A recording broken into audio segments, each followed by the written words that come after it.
Hola, ¿qué tal? Muy buenas noches. Mi nombre es Jaime Chincha y en el Perú de hoy nada está dicho. Hoy nos acompaña la presidenta del Tribunal Constitucional, la doctora Marianela Ledesma. ¿Cómo le va, presidenta? Muchas gracias. Buenas noches. Gracias también por la invitación. Por estar aquí.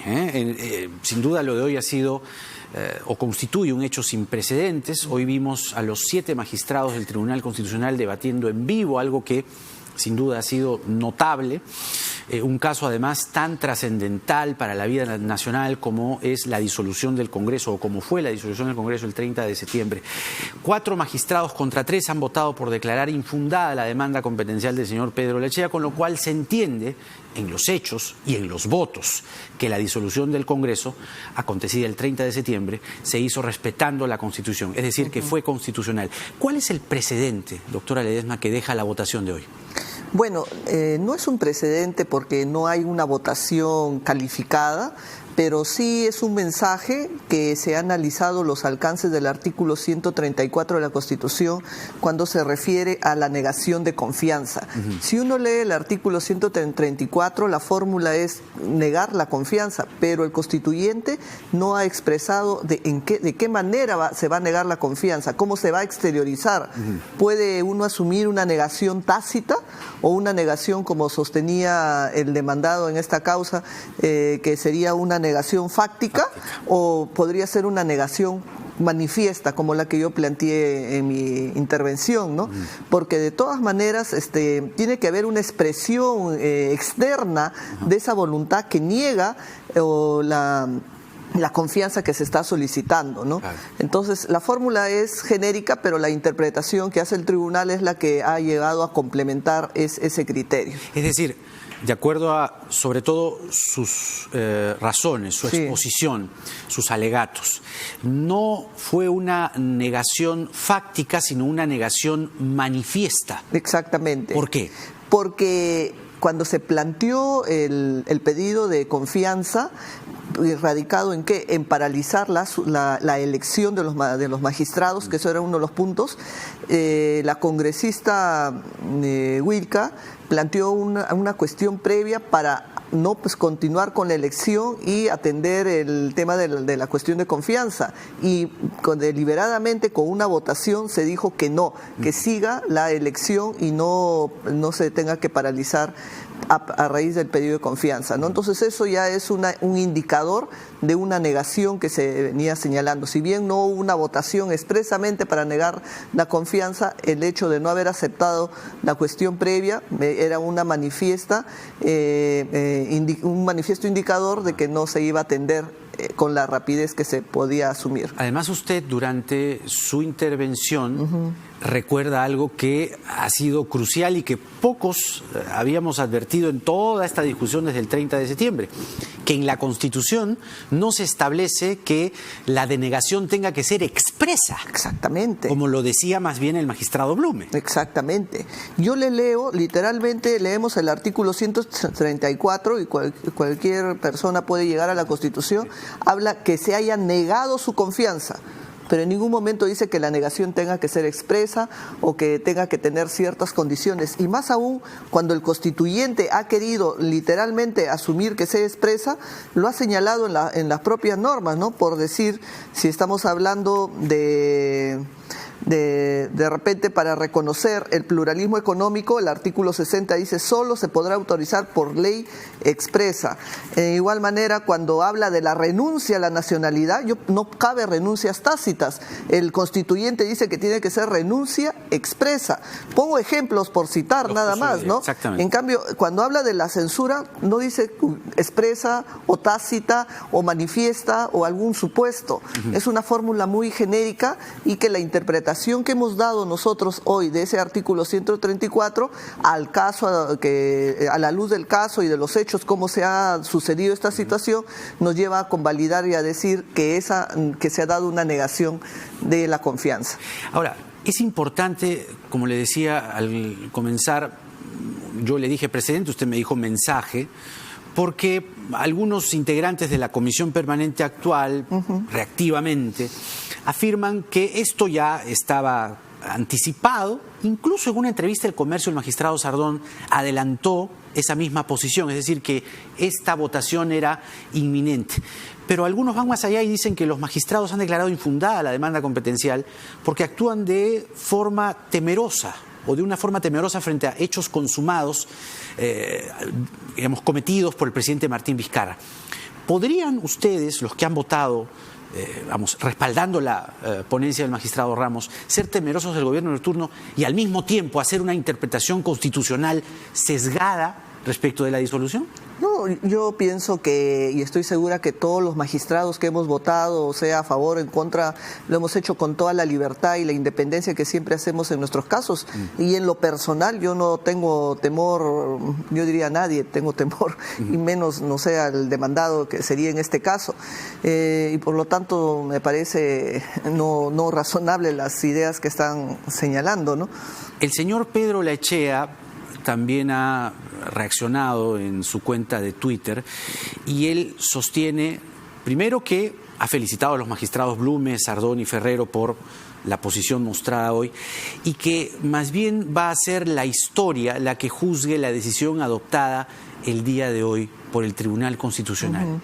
¿Cuál es su interpretación de esas palabras? Bueno, yo tendría que felicitar a todos los magistrados que, interpretando la Constitución, han dado una lectura, no ha sido coincidente porque hay diferentes interpretaciones, hay diferentes miradas, no hay una mirada única, no estamos ante una mirada totalitaria, cada uno tiene una interpretación distinta del tema que se le presenta, ¿no? Y lo saludable es que ha sido un debate democrático, alturado, público, donde cada uno ha expuesto su posición, y de eso se trata precisamente, de una decisión de un colegiado.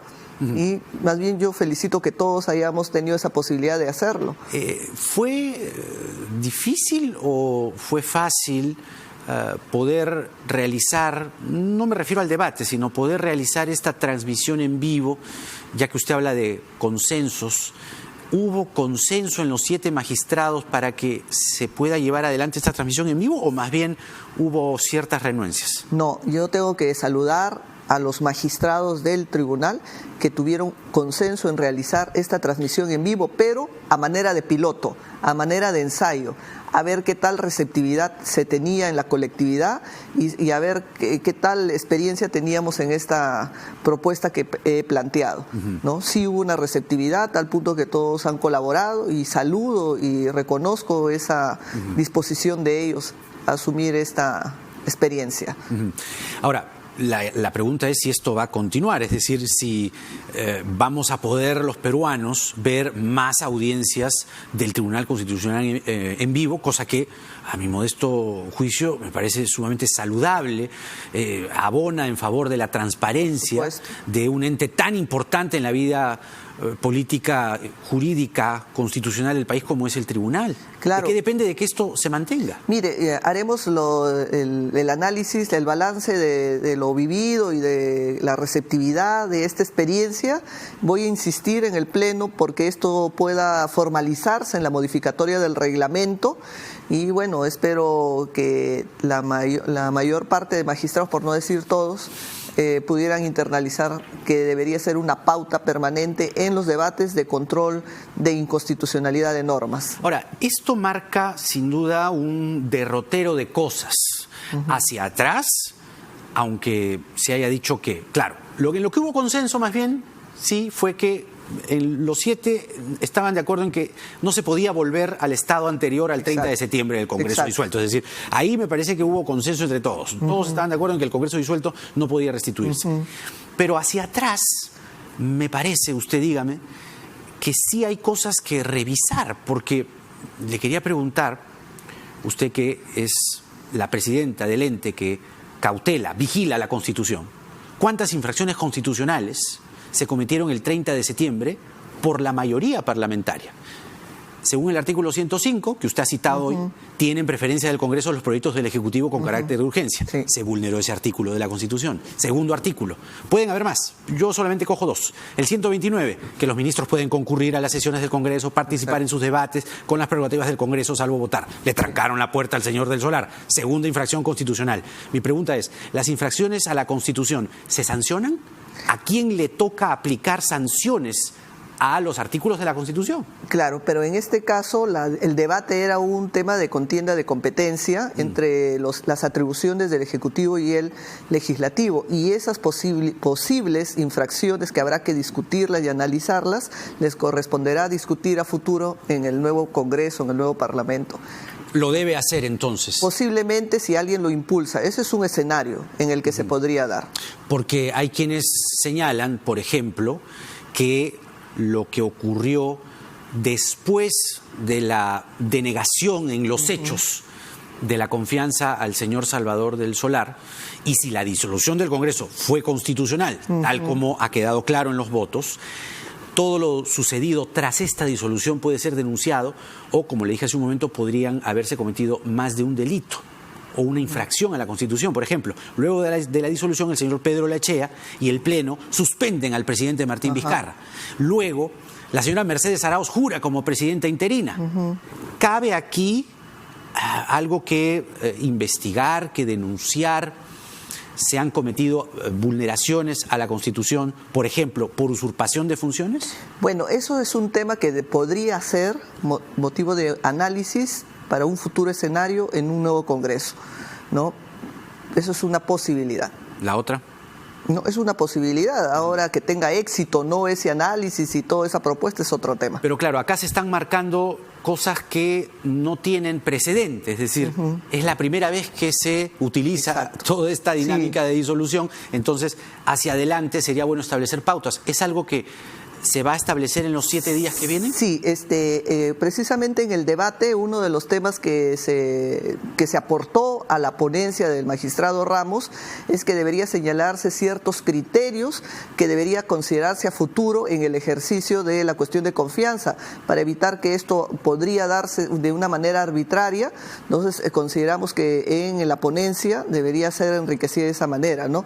A tal punto que los magistrados también que votaron en contra también estaban de acuerdo, en eso estábamos de acuerdo, en que debería darse algunos criterios generales, porque hay que tener en cuenta que el tribunal no es legislador, ¿no? Pero sí podría dar a manera de referencia a que el nuevo Congreso toque este tema, aborde y regule, ¿no? O mejore la redacción de este ejercicio de la cuestión de confianza.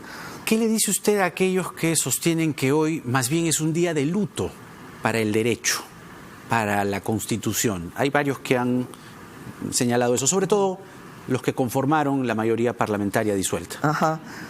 ¿Qué tendría usted que responder a esas afirmaciones? Lo que tenemos que decir es que en un colegiado hay diferentes interpretaciones.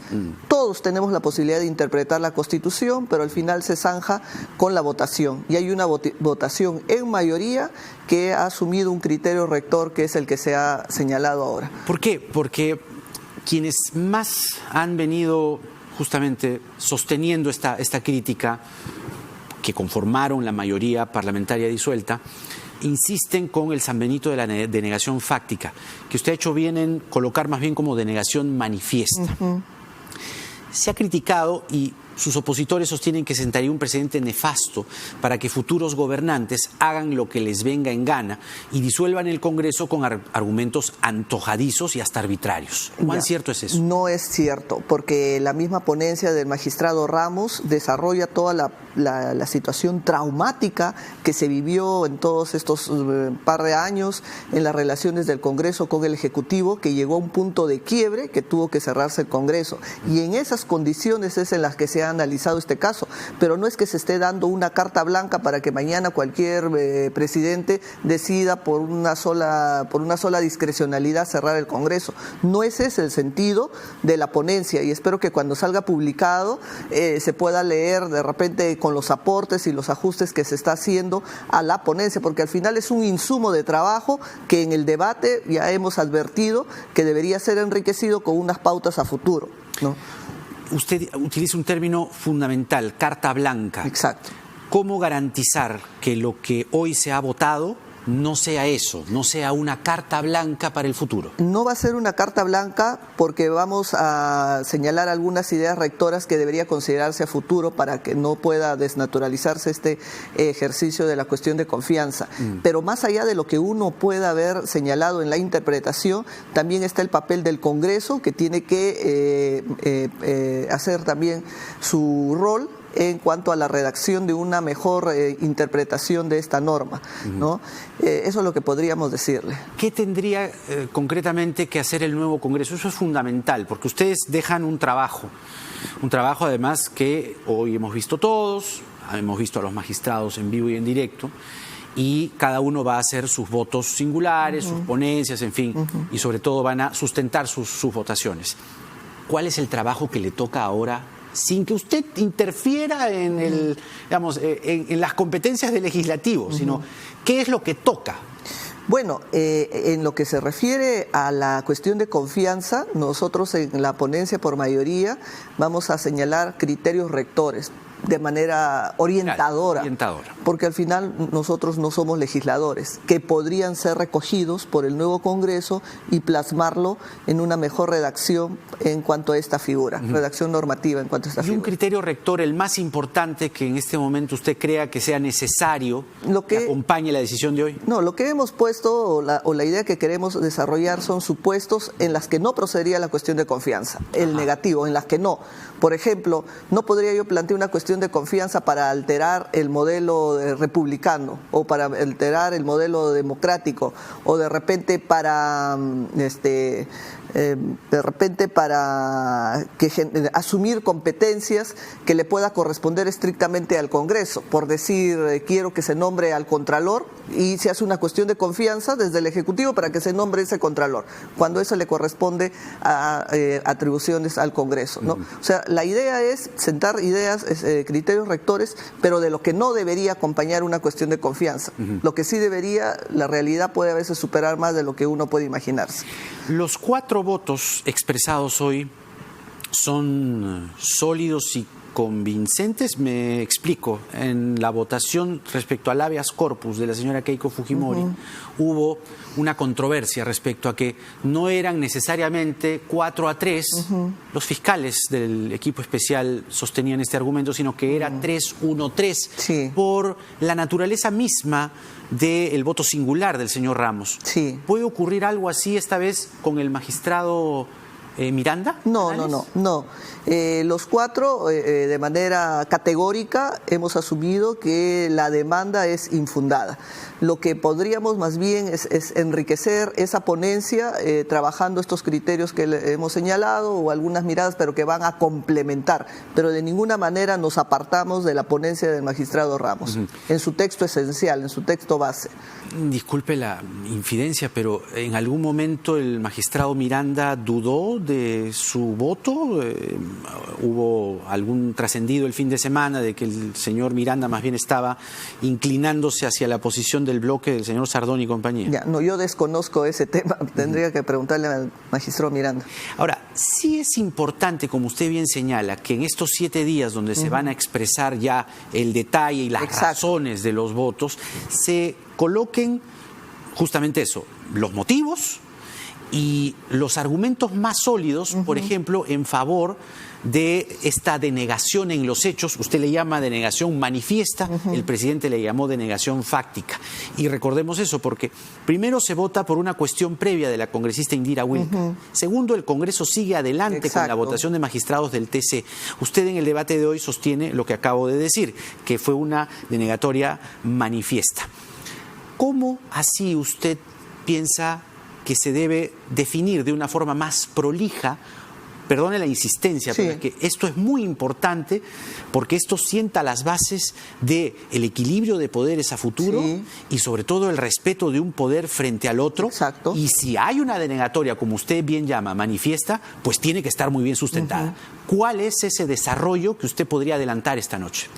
Bueno, tiene de todas maneras que exteriorizarse mediante un acto la voluntad a no querer dar la confianza. Podríamos poner el supuesto, en este caso, de una cuestión previa que se plantee previamente a a abordar el tema de la cuestión de confianza. No necesariamente puede ir una votación expresa para decir no acepto la confianza, ¿no? Le estoy poniendo por decir ese ejemplo. Queda claro entonces, y sobre todo para preguntarlo en sencillo y que usted lo responda en el mismo sentido, lo que ocurrió el 30 de septiembre no fue un golpe de Estado. No, definitivamente no, porque se utilizó los mecanismos constitucionales cuando hay una crisis en las relaciones entre el Poder Ejecutivo y el Legislativo. La disolución del Congreso fue constitucional. Sí, a la luz de lo que hemos debatido y lo que se ha votado, sí. Antes de eso, ¿usted se siente satisfecha con el debate de hoy? Yo sí, bastante satisfecha, no solo por el resultado, sino por la posibilidad que hemos abierto hacia la ciudadanía para que puedan apreciar el debate que se hace al interior del tribunal y permitir que existan no solo 7 intérpretes, que nosotros somos de la Constitución, sino que me ha agradado tremendamente, primero, que se ha publicitado la ponencia, que ha tenido una serie de lectores, de críticas, de opiniones y que las he leído con mucho gusto, con mucho interés, y eso parte precisamente de una deliberación social a la que todos los ciudadanos deberíamos involucrarnos por lo que pasa en nuestro país y por las decisiones como estas que nos va a afectar a todos, ¿no? Entonces, temas que quedaron pendientes suyos de hoy, pero también del pasado reciente, de los meses anteriores.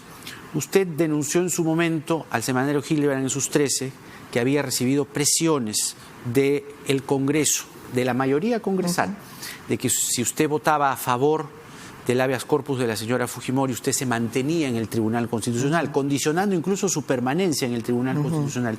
¿En qué quedó este caso? Bueno, primero para aclarar que si leemos bien la entrevista, el periodista viene con la información, dígame si es cierto tal situación. Y yo le digo, bueno, no voy a ser infidente, pero sí es cierto, ¿no? O sea, primera idea, que quien trae el dato no soy yo. Es el periodista y que más bien me busca para que confirme eso que él sabe. Y yo le confirmo y le doy otro añadido, ¿no?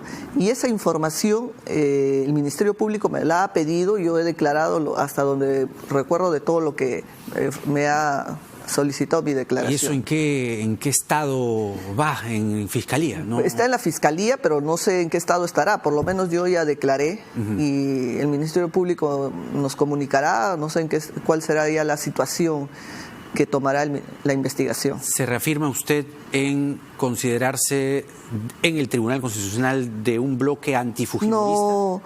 No, cuando se hizo la declaración, se hizo en el contexto que íbamos a ser retirados 2 magistrados y el periodista me dice, ¿por qué van a ser retirados estos 2 magistrados? Entonces, porque el grupo fujimorista, que en ese tiempo era un grupo mayoritario, nos percibían ellos como alguien adversos, contrarios a sus ideas, ¿no? Entonces, por eso querían retirarnos.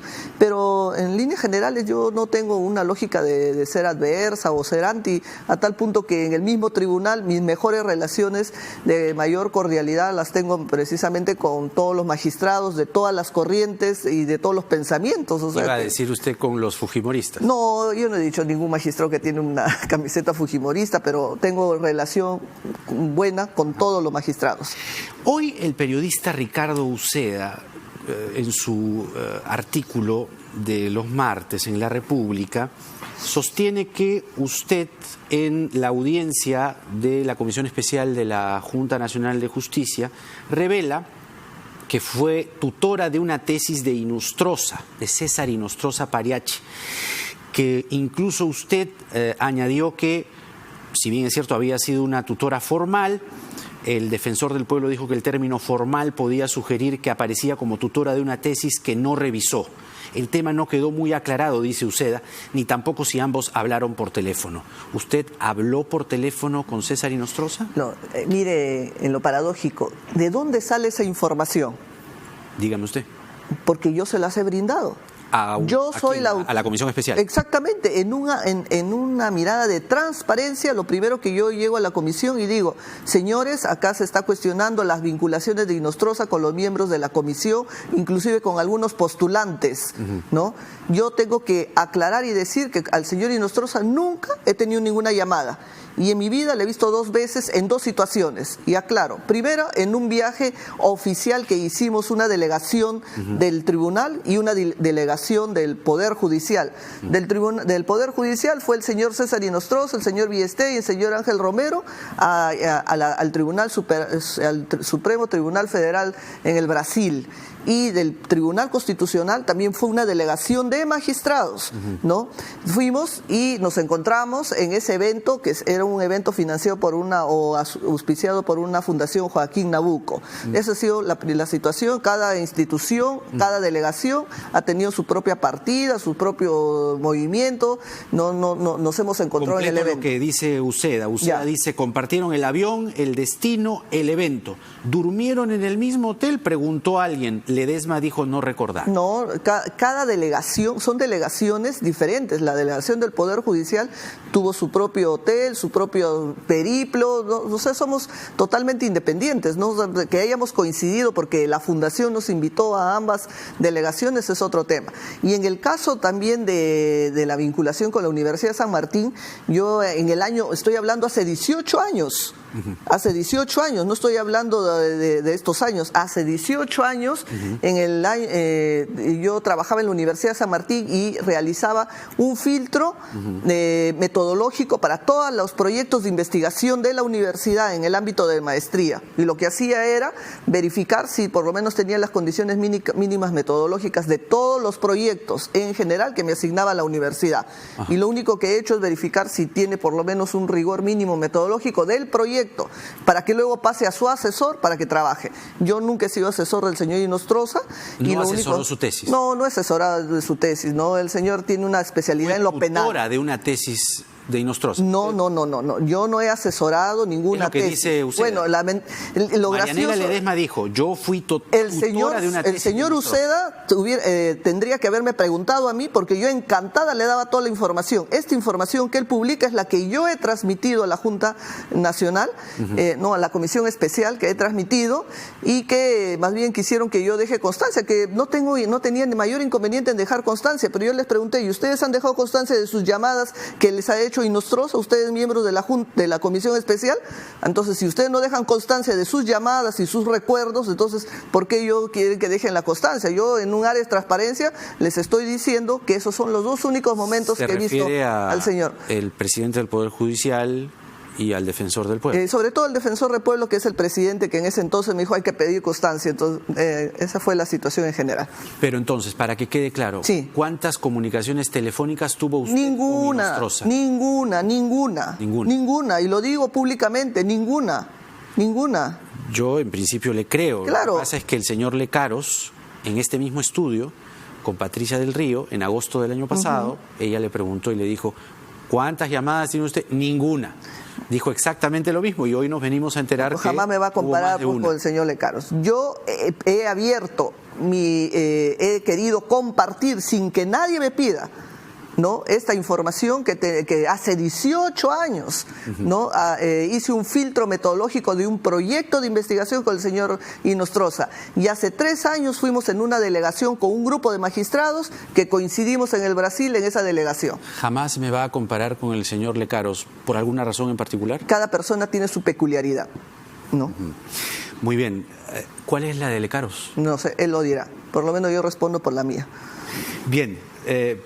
La primera presidenta del Tribunal Constitucional, Marianela Ledesma, con nosotros. Muchas gracias. Muy bien, gracias. Bueno, importante ha sido no solo la última parte, que son aclaraciones, sino creo que la entrevista en conjunto ayuda mucho y sirve de documento a futuro de lo que ha pasado hoy. Porque, insisto, lo que ha pasado hoy ha sido sumamente importante y hasta histórico, diría yo. Ha sido el Tribunal Constitucional el máximo garante y ente de la nación, cautela además la Constitución Política del Perú y su aplicación, quien se ha pronunciado y ha señalado que la disolución del Congreso del 30 de septiembre se ajustó a la Carta Magna. Nuevamente muchas gracias. Gracias a usted. Vamos a la pausa y regresamos hoy con dos número uno en nuestro segmento Los número uno en Nada está dicho. Viene tras la pausa Omar Chejade, quien encabeza la lista de Alianza para el Progreso, y más adelante Carlos Torres Caro, que encabeza también la lista de Vamos Perú. Nada está dicho.